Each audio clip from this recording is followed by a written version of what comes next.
This is the Marketing Podcast Network.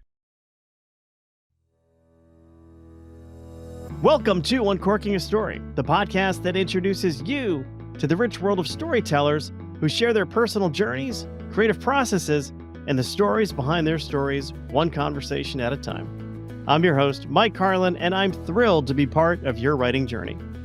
If you're an aspiring writer, a literary enthusiast, or simply someone who believes in the transformative power of words, you've come to the right place. Every week, we'll pop the cork on the world of successful storytellers and give you a healthy pour of inspiration, insight, and empowerment. My mission is to help writers like you realize your full potential through the transformative and therapeutic power of writing. Whether you're just starting your literary voyage or looking to refine your craft, I'm here to provide you with the knowledge, inspiration, and encouragement you need to embark on your own storytelling adventure. So, are you ready to uncork your story and let your creativity flow? Uncorking a Story is about to begin. Sit back, relax, and let the transformative magic of storytelling whisk you away. Welcome to Uncorking a Story. Well, thank you for joining me today on Uncorking a Story. How did you like that brand new introduction? Just put that into production this week. I guess that's why it's brand new. And I'm also changing up this format a little bit because I realized one thing I don't really do is talk to the audience that much. And somebody said, Mike, you have such a great personality. No, they didn't say that. But they did say, Mike, why don't you talk to the audience a little bit? You want to help people become better writers through your show. Why don't you give them a little preachiness? I'm not talking like Bono here, like Bono getting on stage. I love Bono. Don't get me wrong. I love Bono. Seen you too many times. Want to go to Vegas to see the new show. But they said, Bono likes to talk to the audience at different points. And that's usually when people get up and go get a beer or something. At least that's when my twin brother would go up and get a beer. The last time we saw you two together was, it was the Joshua Tree tour. Not the original one in 87, but the one they did in 2016 or 2017. I think he tried every IPA at MetLife Stadium. But I digress. We have another exciting episode of Uncorking a Story to share with you today, and I'm just really happy that you're here with me. And I want to remind you to please follow Uncorking a Story on all social media, including Instagram, Facebook, YouTube, Twitter, wherever there is social media, there is Uncorking a Story. I'm even on TikTok, although I don't really know what to do with TikTok just yet. I mean, I put videos up there, but it's I'm not dancing. I'm not dancing or sticking fruit in my mouth like some TikTok stars. You could find us at Uncorking a Story on any of those platforms. I'd love it if you would go to YouTube and subscribe to our channel, and that's really selfish of me.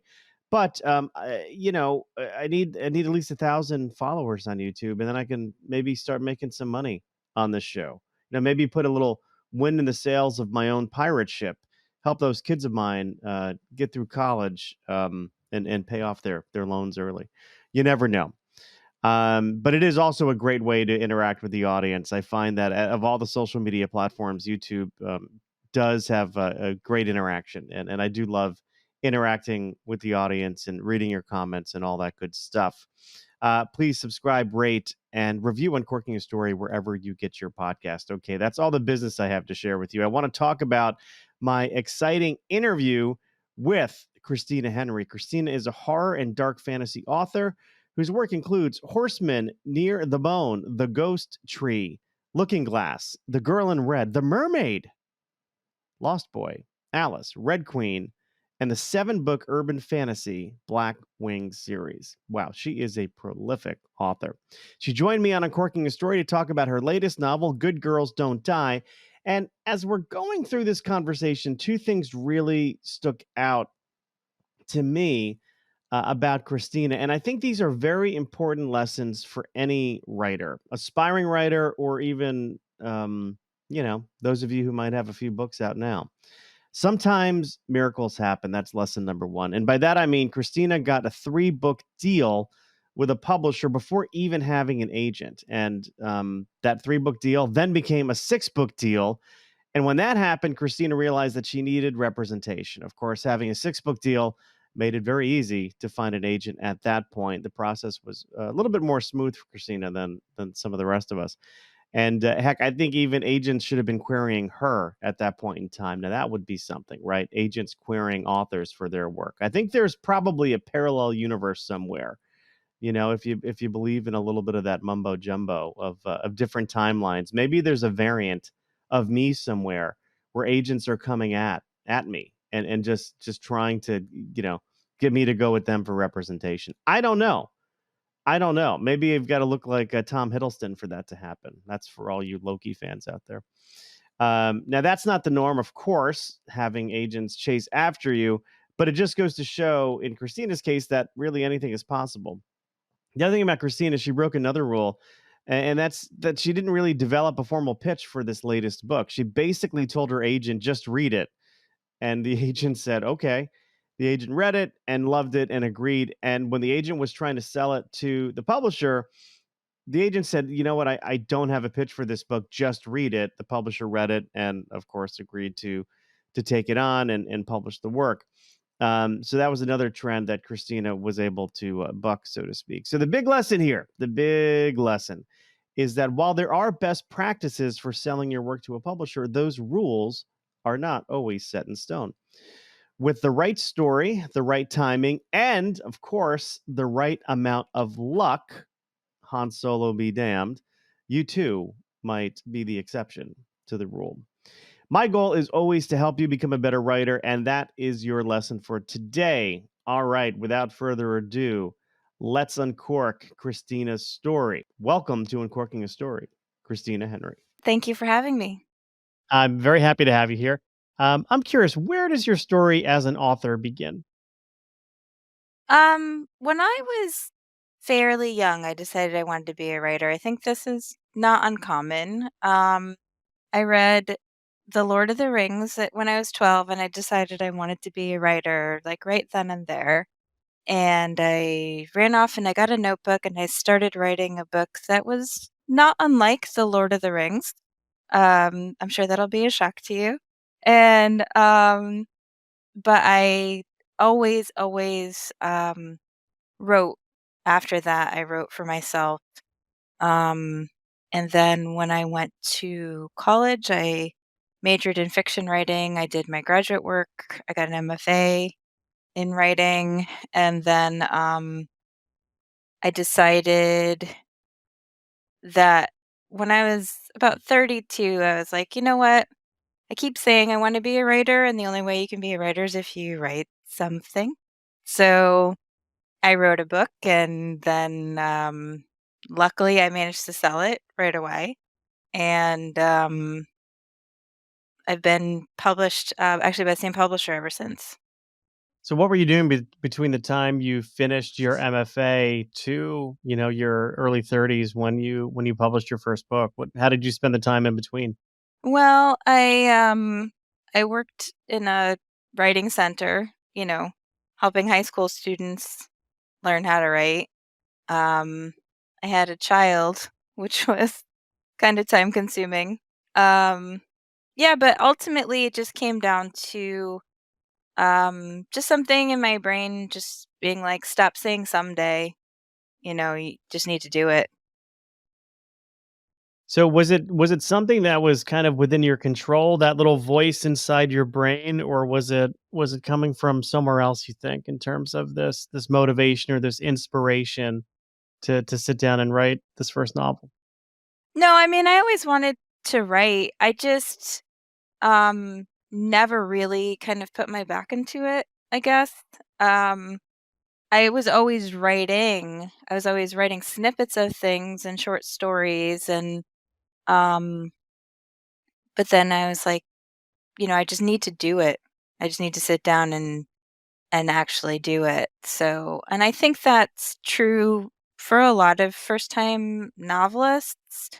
Um a lot of times, you just need to say to yourself, okay, if this is important to me, then I'll devote the time to it. I wrote my first book when my son was 2 years old, and I was, you know, trying to write while he was down for a nap, basically, and then if he woke up, I would take him to the park and put him in a sandbox and sit on a bench and write by hand, just so I would have the opportunity to do something. I think that a lot of times we think that our circumstances are impossible and we can't get things done, but there's always a way, I think. Um, if you if it's something you really want, I think there's a way. It's kind of like that adage, we make time for the things that are important to us. Yeah, I mean, and I had run my first marathon like shortly before I decided to sit down and actually do this, and I think running the marathon for the first time really kind of crystallized my focus because it's such a long-term project. It takes 4 to 5 months to train, and then you go out and run for hours. And, when you finish, you have such a sense of accomplishment, and at the time, I was like, I just ran a marathon, like, I can write a book. That's gonna be easy compared to this." And was it easy? Was it easy to write that first book? It was easy to yes, it was. Um, I know that's terrible to say. It was not difficult for me to write a book. Um I genuinely feel like I always had it in me. I was a lifelong reader, and I think that when you read a lot, you learn a lot unconsciously about the way stories are structured, about the way characters are developed, about the way plot works. You don't necessarily need a degree. You don't need to have gone to school for writing. I mostly went to school for writing because there was nothing else I wanted to do. Um, but I think that if you read a lot, it's easy to write. Writing's never been hard for me. I write because I enjoy it. If I didn't enjoy it, I wouldn't do it. What were some of the big lessons you learned about yourself while you were putting that first manuscript together? Um, don't know like that I necessarily learned a big lesson unless it was like maybe I should have done this 5 years ago.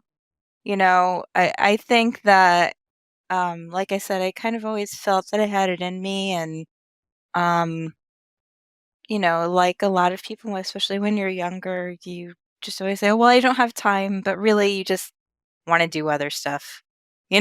When you're younger, you want to hang out with your friends or whatever. And I um just really um once I started writing the book, I knew not that it was the greatest book ever written, but I was very, very confident that it was saleable. I knew that I could sell it. Um and I did. Um, so it's I I wasn't, I think, like a lot of writers who kind of suffer from a lack of confidence in that way. I was like, oh no, somebody will buy this. Just needs to get right in front of the right person. And well, luckily, it did get in front of the right person in a short amount of time. But I think that that part is the part that a lot of people struggle with, and sometimes I think about too. Um, so much of this industry is luck and timing, and that's not something people really like to hear. But it's not a reflection of you or your work. It's just like you need to get your stuff in front of the right person who makes that connection with it. And how did you find the right person for you? Was it just a matter of querying blindly, or did you have an approach to it? So I tried for 9 months to query agents. And if anybody's ever tried to get an agent, this is actually harder, I think, than getting a book published.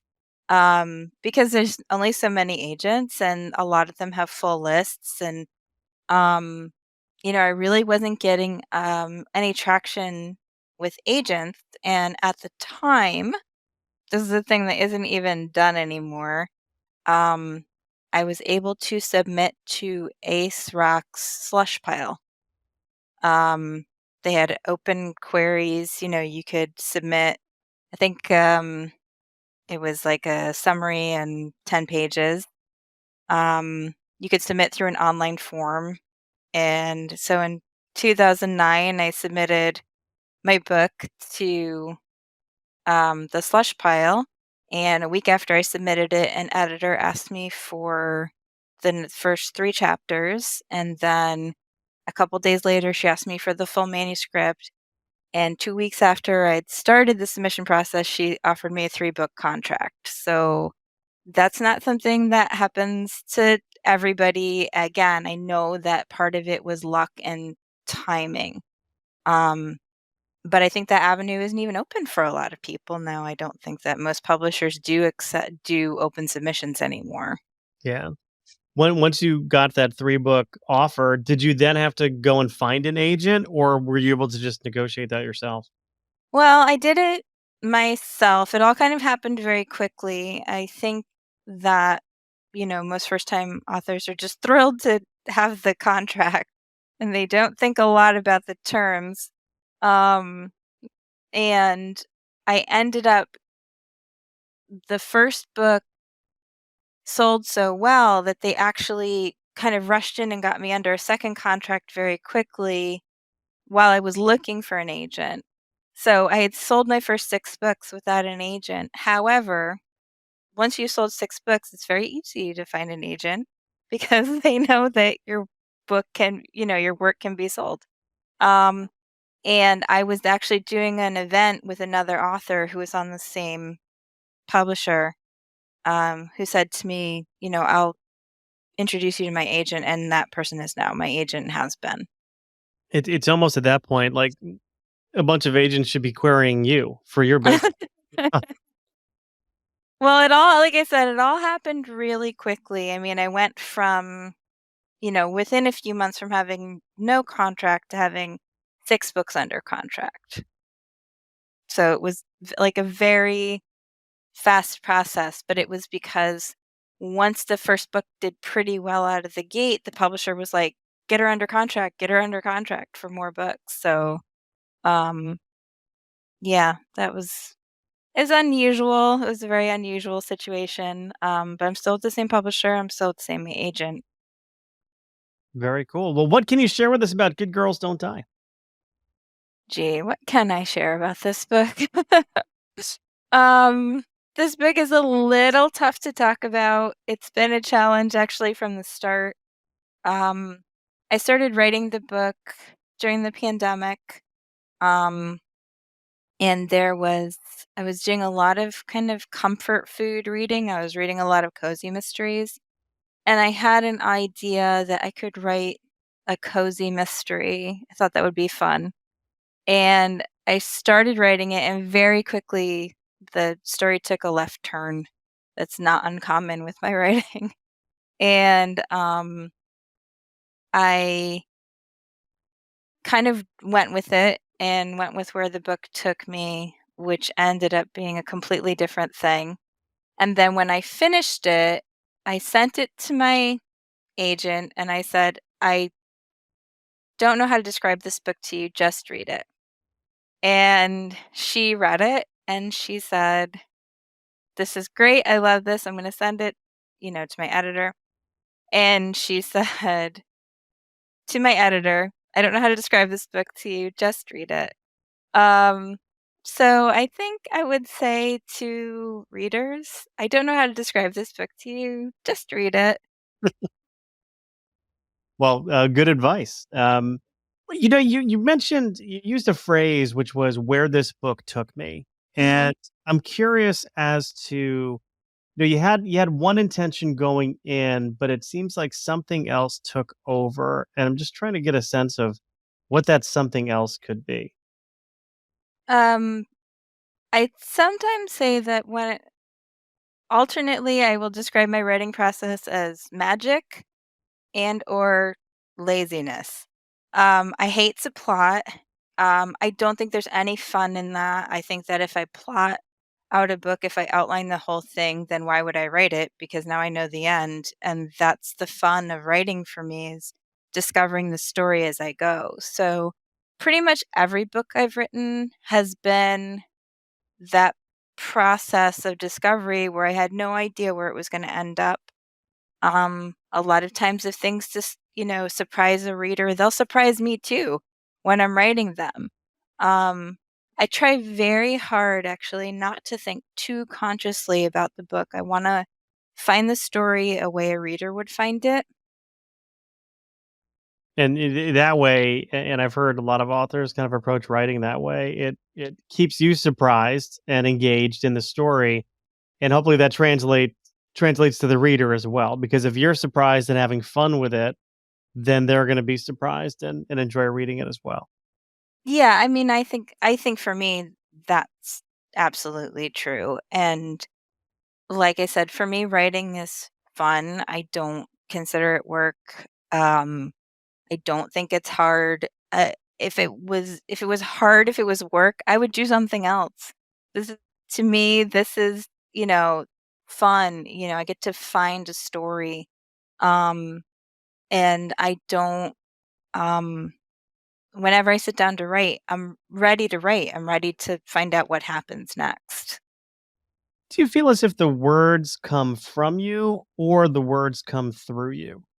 I mean, I think they come from me. They just come from the back of my brain. It's very subconscious process. I just try not to like mess with it too much. Just let it happen. I know the work is being done, just sort of in the back of my head, like things are churning and working, and then things just kind of when I sit down to write, um, it's ready to flow out. Yeah. Do you ever worry that the stories will stop coming to you? Not me. I I think the bigger problem sometimes is I don't have enough time to write all the stuff that I think up, you know.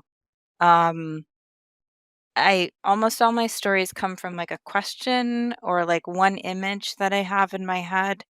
And um a lot of times I'll be writing a book and I'll have like two or three more things that'll start kind of stacking up behind it, like, "Hey, pick me." Um, and like right now, I'm actually writing two books at the same time, and I'm kind of just whatever one's taking my interest more at the moment, I follow it, and then if the other one starts taking my interest more, I go and follow that. Just you know, I really love, even though I've been working professionally for, gosh, 13 years. Um, I love the time when it's just me with the book and no one else has seen it. My editor hasn't seen it, my agent hasn't seen it, nobody else knows what it's about. It's just for me. What do you get out of that? I mean, why is that such an important moment for you? I think because really I write for myself. I mean, um, I know that especially in writing workshops, and I've taken a lot of writing workshops, they want you to think about your audience, like who's your intended audience. And my intended audience is me. I my intended audience is, um, like I said, sort of the what I'm discovering as I'm writing and what's making me happy when I'm writing it. And when it goes into editing and I'm polishing it and all that stuff, then I'm thinking about other people. But that initial um process, that's just for me. Yeah, does that, ever cause any friction when you're getting critical feedback from an editor or an agent because it is sort of so close to, I mean, if you are sort of the center of the bullseye in terms of a target, does that ever lead to friction or I have mean, you when I go to before I send it to my agent, or my editor, obviously I give it a pass. And when I do that pass, which I just think of as the first editing pass, I try to anticipate the questions they will ask. And that's when I'm starting to look at it as an outside observer. So by the time it goes to my editor, it's 90% done. Um, I think I've been doing this long enough, and I think you get this from other authors too, where it's like if you've been doing it for a long time, you kind of have a sense of like what kind of questions your editor will ask. They'll be like, "Oh,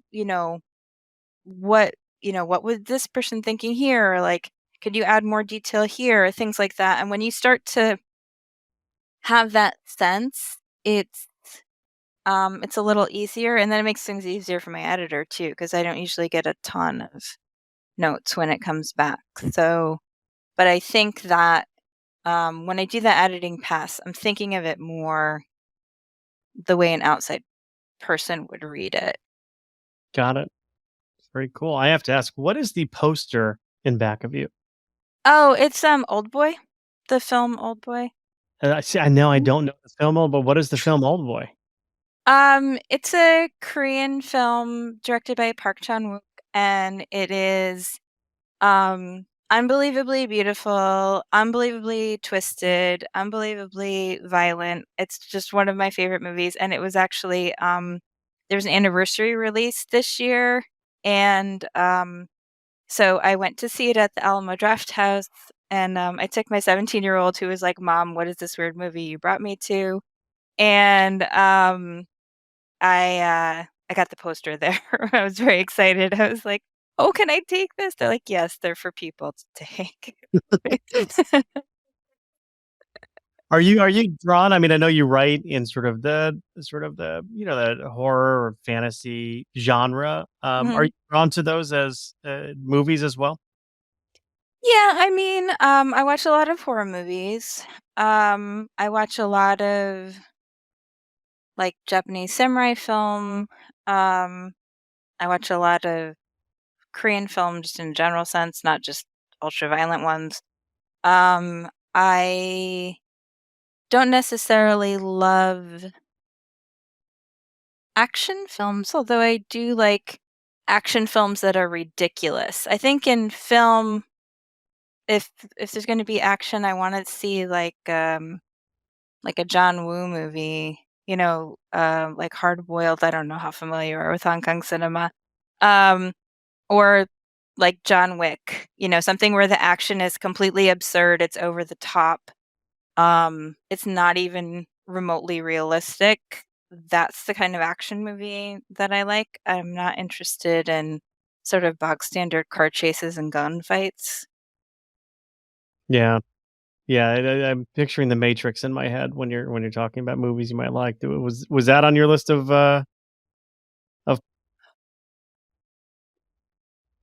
I'm not a huge fan of The Matrix, partially because I think the actual heroic character of the movie is sidelined, which is Trinity. Um, I but I think that the Wachowskis, they take a lot from Hong Kong cinema influences, and I love Hong Kong cinema. So, Where did your love of Hong Kong cinema come from? um, when I was in my early 20s, I worked at a comics shop and we sold a lot of import videos, which is where I got exposed to a lot of things for the first time, like Hong Kong cinema and like Japanese animation and all kinds of things like that. So, um, I just loved um is such a like Hong Kong cinema, especially from a certain period, I would say, up to the early 2000s, has just a completely different energy from Hollywood movies. And one of my all-time favorite movies is Infernal Affairs. Um, and it actually got remade into the Martin Scorsese movie, The Departed, which I am not a fan of. um, but and actually, Old Boy was remade by Spike Lee. Oh, interesting. Yeah, don't watch that version though, watch this one.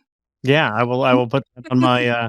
I almost said my Netflix queue, but um, Yeah, I know, the days of getting I the still DVDs in the mail was the I remember the days of spending 2 hours at Blockbuster Video trying to pick a movie out that may only be 90 minutes. So, you um, know, I have a real fondness for the video era. I think any child of the '80s has, the a real affection for going into a video store and seeing all of the boxes and having just all of this felt like all the movies in the world you could choose from to watch, and I used to love that, and I used to love I think it's the same thing I love writing, right? It's that sense of discovery. It's like finding something you never thought you never even knew about, and, I think that it's such a shame, honestly, that everything is in silos now on streaming.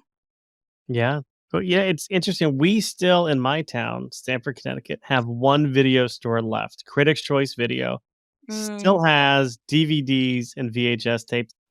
It's got to be some kind of money laundering operation because nobody is going into that store ever. And it's got a fair amount of square footage.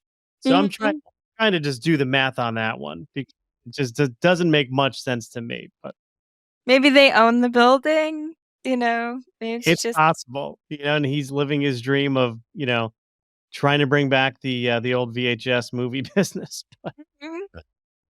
Anyway, well, this has been a fun conversation, Christina. Where can people purchase Good Girls Don't Die? They can purchase it at any bookstore. Or you can go online to bookshop.org and order it through there. You can support independent booksellers if you do that. We will put a link to bookshop.org in the show notes for easy purchasing. And of course, people can always go to their local independently owned bookshop as well. And Christina, if people wanted to connect with you, you have a website and some social media handles you can share? My website is ChristinaHenry.net. I confess I'm a bad blogger, so I do update very intermittently. The best place to see updates from me right now is on Threads or on Instagram, in both places at author Christina Henry. Very good. Well, Christina, thank you so much for stopping by Uncorking a Story and letting me uncork yours. Thank you.